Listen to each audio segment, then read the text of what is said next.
So, look, after getting a chance to watch the tape, I thought there was a number of things that we did, really well. I also thought there was a number of things that can come back to bite us if we don't get those things corrected. I thought overall, I didn't think we did a good enough job, up front offensively, controlling the line of scrimmage. I think that's an area that we've got to be better at. We've got to do a better job of protecting the quarterback. We've got to do a better job of being able to get something going in the run game. And yet I felt like there were some plays that we made, in critical moments in the game. We were able to make some plays and give ourselves a chance to win the game. I thought defensively, there's a number of things that we did well from a coverage standpoint, a number of things that we did well from a pass rush standpoint.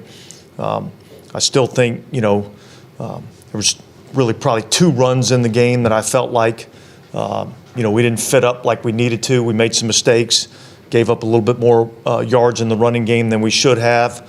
Obviously, you don't get a chance to take those runs out. But I thought from a consistency standpoint, I thought we did a pretty good job in the run game. We just let a couple of, runs get out on us a little bit that ended up costing us about 30 yards that I think we could have eliminated. Obviously, the screen play was the biggest play in the game. And yet there's 3 or 4 plays in the game where I thought we got away with a couple of things, in terms of some coverage mistakes that could have cost us. So there's things to clean up there. In the kicking game, we've got to do a better job of, when we're in the return game, particularly on kickoff return, with the new rules and everything, if we're able to fair catch the ball or they kick the ball into the end zone, we get the ball on the 25-yard line. So my expectation is that, we're going to start no worse than the 25-yard line. So we can't, on a return, have a penalty that all of a sudden has us, having to start from, particularly inside our 15-yard line, and we can't turn the ball over in those situations. So, there was a number of things that I thought we did well in the game, and yet there's a lot of things that we have to clean up. In the protection, what did you see that really led to the early protection issues and overall adjusting to it late game? Well, look, I think they have a really good scheme in terms of what they do. They get good players that are doing it. They run a lot of stunts and games and things like that make you have to be able to work in concert with all 5 guys together, and they've got good guys doing it. So I think they're the way that they attack protections is a difficult challenge, and yet we've got to be better from an offensive standpoint of being able to create a pocket for our quarterback to step up into and complete some balls down the field. And when we were able to have the protection, I thought we were able to do some things offensively in the passing game. The starting field position on those kickoffs, did that already make you guys want to revisit whether you want to consider using? Well, look, I think we're going to look at all avenues. I think there's a conservative approach that says we're just going to take the ball on the 25-yard line. Obviously, we've got to execute the fair catch. And yet we've got a very talented returner back there that has the ability to potentially, create an explosive play. So I think there's a balance there. And yet the ultimate deal is that if they're going to give me the ball on the 25, I don't want to start with anything less than that. So, we've got to execute better in that area. Did you think, and maybe it was your strategy as well, but their first few kickoffs, it seemed like went right at the 2, like they were putting you down. Well, we expected to see that a lot out of their kicker. When you looked at his hit chart, he gave you a lot of returnable balls. And so we went into the game thinking we're going to take advantage of that, and we have an opportunity to get some returns, on them. But the execution wasn't where it needed to be. Dennis, what do you get out of being able to move the latte around as much as y'all did on Sunday? Is that just like creating matchups thing, or? Yeah, I think it's there's a lot that goes into that. Certainly you're looking for matchups. You're looking for ways to run the same ball plays and yet window dress it a little bit to where you create a little bit of confusion within the defense. So there's a lot of things that go into that. I think the cool thing is that he's versatile enough to do, a lot of different things and line up in a lot of different positions. And that was going to be a follow-up to that. It requires a certain kind of skill set to be able to do that, right? And not the movement in the backfield. Well, yeah, a skill set and an intelligence level about, knowing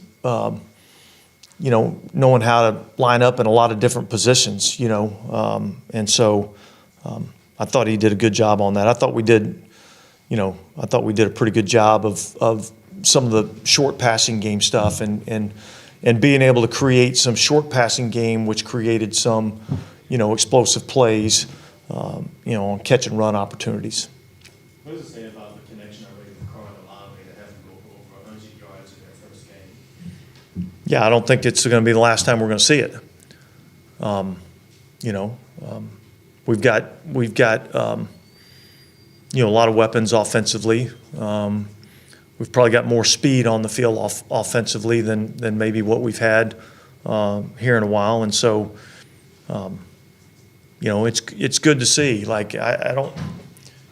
Olave went for over 100 in this game. I wouldn't be surprised to see, somebody else go for over 100 in another game. I just think we got a lot of weapons, and we've got to do a good job of, protecting the quarterback where you can utilize those guys. Dennis, what did you see of your running game without Alvin in there? I'm sure you're all game planning around not having his skill set.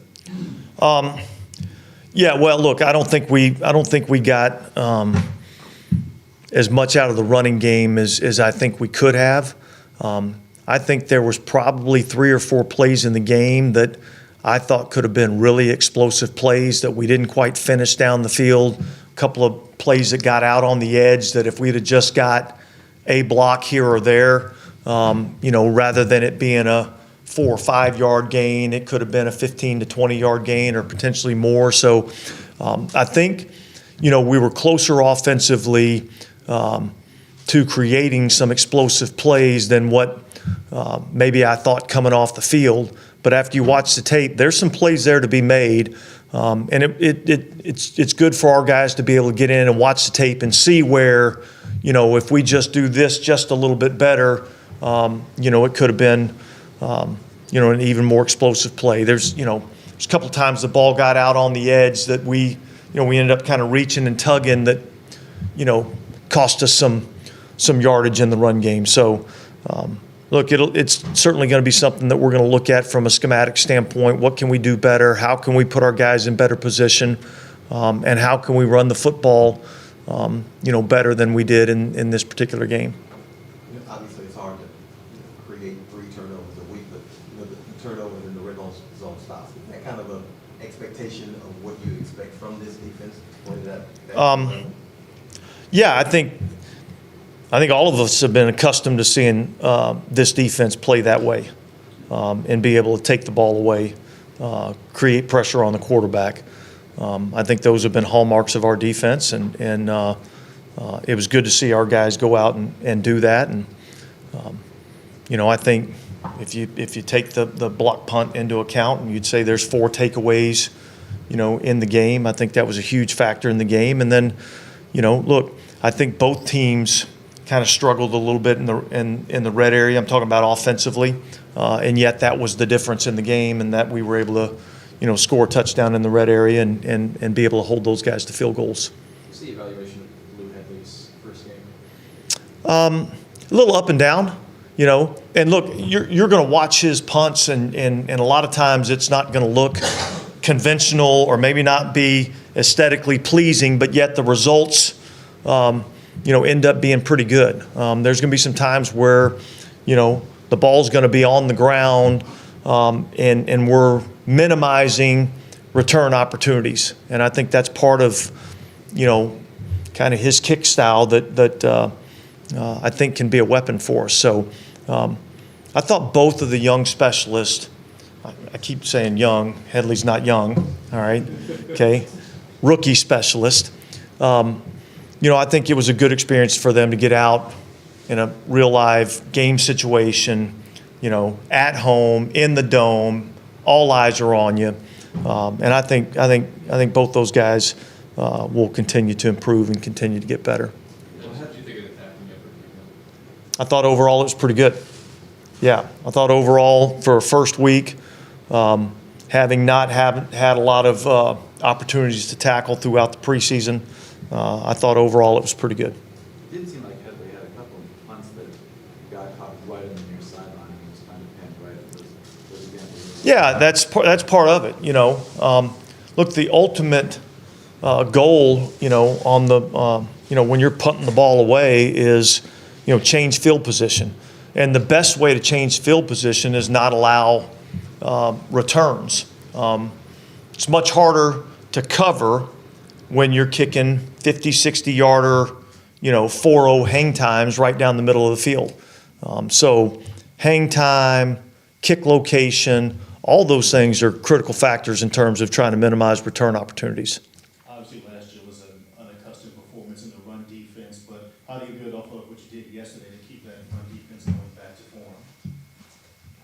Well, and just go back to work. It's not a complicated process. You go back to work.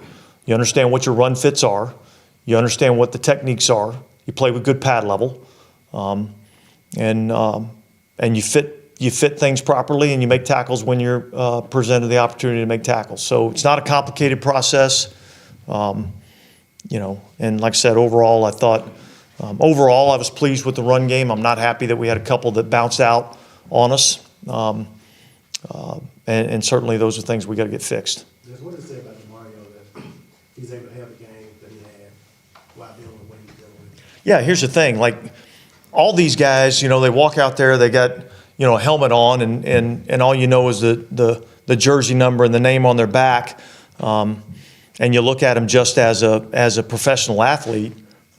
But they're human beings just like everybody else, and they go through the same, trials and tribulations of life just like everybody else does. And yet, every Sunday they go out and live their livelihoods out in front of, 70,000 people in a stadium or millions of people on the TV audience, and are judged on how they do their job on a daily basis. So I think it's incredible that these guys are able to do what they're able to do at the level at which they're able to do it, dealing with all the other things that everybody else has to deal with, and still trying to do their job in a very, public forum. How did you come out health-wise? I think overall, pretty good. Ryan Conley is probably going to miss some time with that same knee that he had injured earlier, and then it looks like Peyton Turner's probably going to have surgery on a turf toe injury, kind of similar to Trevor Penning's deal at the end of preseason last year. So, obviously we're still going through the evaluation process on those things, but I think that's, probably the direction that we're headed. Turf toe injuries, it seems like you all had a bad run of those over the years. I can think back all the way to Mark Ingram. Is that just something you deal with playing on artificial surface? Yeah, look, I guess, there's probably somebody better to ask in terms of statistically where the injuries occur, artificial surface versus, natural grass. Obviously, the turf that's down at the Dome this year is different than the turf that we had down at the Dome last year. Obviously that's, something that the league's put some emphasis on in terms of, trying to make the playing surfaces, better for our players. The interesting thing when you watch the play, there wasn't anything significant about the play that you said, okay, I see where that occurred. So it's unfortunate for Peyton because I thought he was doing some good things early on in the game, and he had a nice training camp. So, that's an unfortunate loss. Was that the league's call to change the turf, or the team's call, and what's the? Well, you'd probably have to ask Mickey what the actual. I think it was highly encouraged to go to this new turf. Because the players were talking last year, right, about the different types of turf, or like the levels. I think that's the wrong word. I can't remember the article that came out, but. Yeah, probably above my head or above my pay grade. You're not a grass expert? No. Yeah, it's, I know you won't say directly that Isaiah Foskey replaces him, but he obviously was a healthy and active. You liked what you saw at the end of the preseason. I mean, if this increases his opportunities, where do you think he is in his development? Well, look, I definitely think there's an opportunity's opened up for him. You know, obviously we have a couple of, options, also on the practice squad. And so we'll see, what we feel like is the best move for our team. But certainly, look, anytime somebody faces an injury and are going to be out for any significant amount of time, it opens a door for somebody else to take advantage of. And so, I think it's certainly an opportunity for him. And Isaiah being a healthy and active, obviously there's two parts to that. There's four pretty good defensive ends in front of him, but he had his own curve. Like, is he a player that sort of looked like he needed a red shirt, or he just didn't have that opportunity? Well, yeah, look, I mean, I think it's probably, like you said, I think it's probably twofold. I think he's still a guy that needs some, development. And yet I saw a lot of improvement from early part of training camp all the way through the last preseason game. So, yeah, I mean, look, it probably just accelerates the curve a little bit. I know it probably isn't a simple answer to it, but, it's different teams and situation. You come off a 1 point, week 1 win. How do you avoid losing the week 2 matchup now? Preparation. The same focus and intensity in terms of preparation that we had this week. I thought we had an outstanding week, really last 10 days, of preparation for this team and for this game, and that's the key to winning in our league. You really win the game based on how you prepare during the week, and then Sunday you just go out and play the game. We didn't get a chance to ask you about this earlier, but obviously Traquan's been missing since early August. Why did y'all wait until the day before? Yeah, I think it's the business of pro football, and so we kind of waited to see when he might be available, and then we made the decision to put him on IR, and obviously that puts him out at least for the first 4 games. And as Taysom didn't get many snaps overall, is that a product of him missing time or game plan matchups? It seems like he didn't play that much on special teams either. Well, he was in 2 phases of special teams. He was on the punt team. He was in the punt block return team, which has been pretty typical of the workload for him in terms of special teams. We've kind of minimized his work, in terms of the kickoff return or kickoff coverage teams, because he's so valuable in what he does, offensively and the different things that he can do offensively. I do think that, he's a player that we'd like to get, more involved. Here's the great thing about having so many weapons offensively is you got a lot of weapons to get the ball to. The difficult thing is there's only one ball on the field, and so it's hard to get. If you're getting 15 touches for Taysom Hill, then Chris Olave is not getting the same touches. If Chris Olave is getting 8 catches or 8 touches, then maybe we're not getting the ball to Mike Thomas enough. And so the ultimate goal is to win the game. We did that. We'll look each and every week in terms of what we can do from a game plan standpoint, schematically. Try to be, as productive as we can offensively. It sounded like early on in this press conference you alluded to the flea flicker on the far sideline from you, and then Tajay Spears running down the near sideline. When you look at how the defense affected the quarterback, especially the front, with his footwork and timing and mechanics, do you like to give them some credit for his inaccuracy, or did he just miss some of those throws? Look, I mean, I'd start off by saying every game we've ever played in or been a part of, there's plays that, you don't execute exactly how you need to, and yet the offense doesn't take advantage of it, and there's, probably sometimes, where, our opponent, doesn't execute the way they're supposed to execute, and yet we don't take advantage of it, you know? So, I mean, that's part of the game of pro football. I've always kind of looked at the game of pro football as a game of mistakes, and the team that makes the least amount of them is generally the one that wins the game.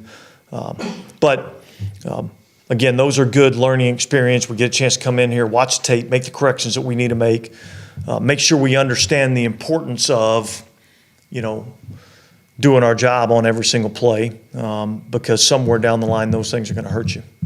Last night, Derek describes the communication between he and Pete Carmichael about that double move on the outside. You had alluded to it as well, but just sort of the trust between the offensive coordinator and quarterback. I know it's encouraging, but just how encouraging is that for you? Is that a good? Well, I think. Are you talking about the end of the game play? Yeah. So, yeah, it was really just one where, you know, Shaheed ran by the guy, but,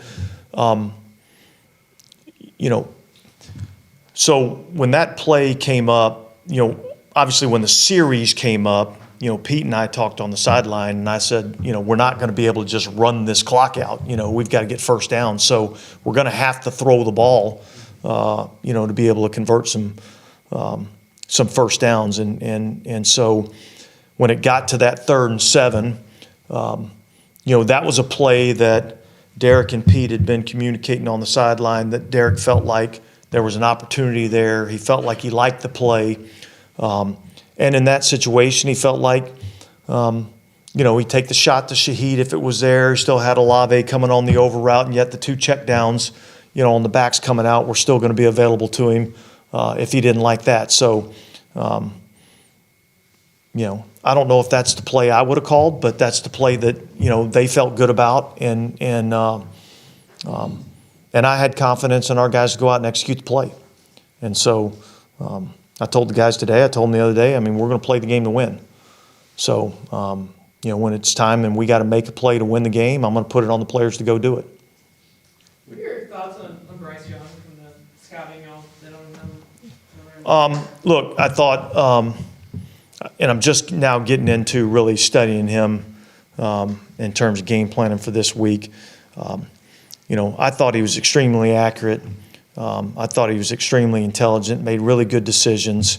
I thought one of the best things that he did was his ability to create, you know, in terms of off rhythm or off timing throws, be able to escape the pocket, you know, be able to climb and escape.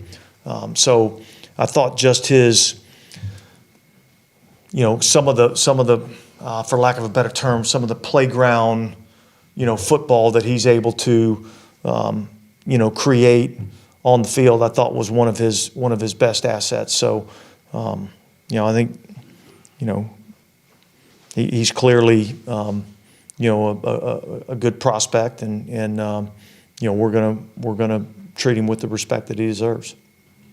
Overall, when you look at your offense, like, where would you be on the spectrum between that was rough at times, but I'm glad we did enough, or that was a really good defense and I'm encouraged that we did enough?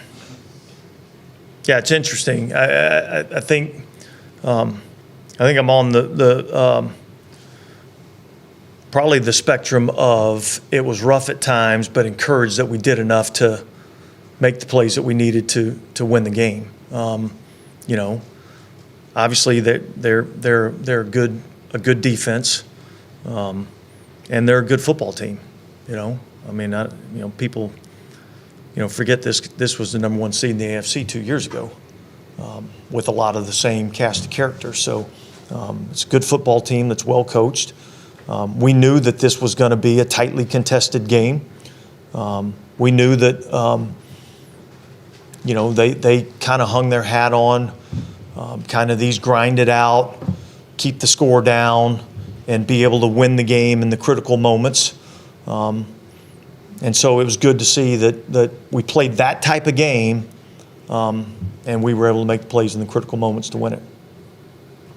Your schedule changed a little bit with the Monday night game this week? Yeah. So not a lot. You know, we'll have basically a bonus Wednesday, you know, and then kind of get into a regular schedule. You'll have a bonus Tuesday on Wednesday, or a bonus practice day? We'll have a bonus a bonus Wednesday on Wednesday. Kind of like this week, we had a bonus Right. Yeah, you- Wednesday on Monday. So you'll have an extra day with. We'll have an extra day out on the field, probably more of a walkthrough type of environment. All good? Okay, thanks.